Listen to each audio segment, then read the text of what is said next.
Recently, author Tom Wolfe passed away. According to the New York Times, May 15th, 2018, in a recent article I read, he is probably the most skillful writer in America. I mean that by the fact that he can do more things with words than anyone else can.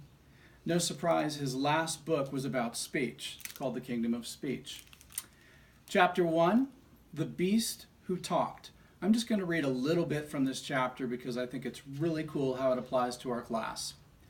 One bright night in the year of 2016, my face aglow with God knows how much radiation from my computer screen in front of me, I was surfing the net when I mused upon a web node reading The Mystery of Language Evolution.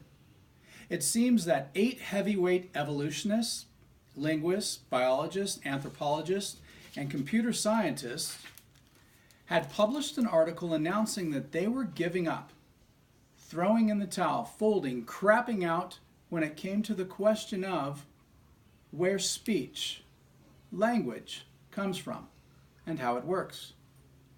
The most fundamental questions about the origins of evolution, of our linguistic capacity, remain as mysterious as ever, they concluded. Not only that, they sounded ready to abandon all hope of ever finding out the answer. Oh, we'll keep trying, they gamely said, but we'll have to start from zero again. One of the 8 was the biggest name in the history of linguistics, Noam Chomsky. In the last 40 years, he and the other 7 were saying, there has been an explosion of research on this problem, and all it had produced was a colossal waste of time by some of the greatest minds in the academy. Now that was odd. I had never heard of a group of experts coming together to announce what abject failures they were. They can't figure out what language is. 150 years since the theory of evolution was announced, and they had learned nothing.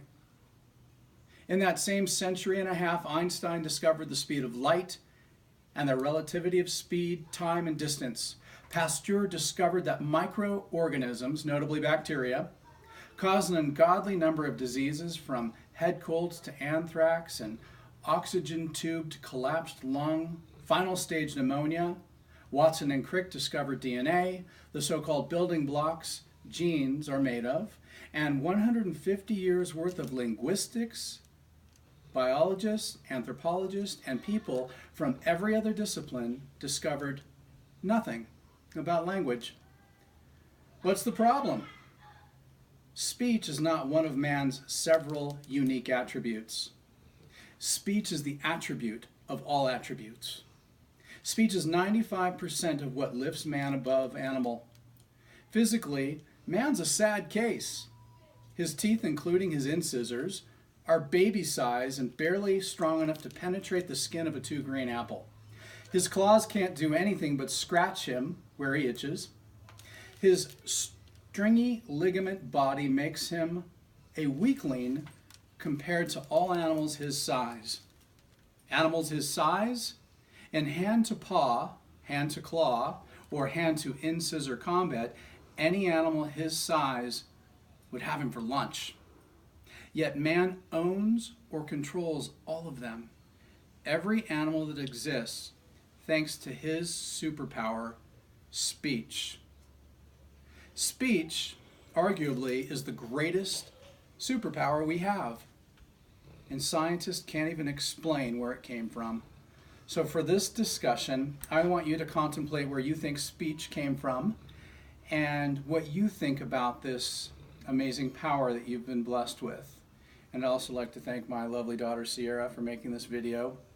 I can't selfie video and read and play with my computer at the same time, so Sierra is doing the production for us. Thank you, Sierra. I love you. Anyways, I look forward to your comments.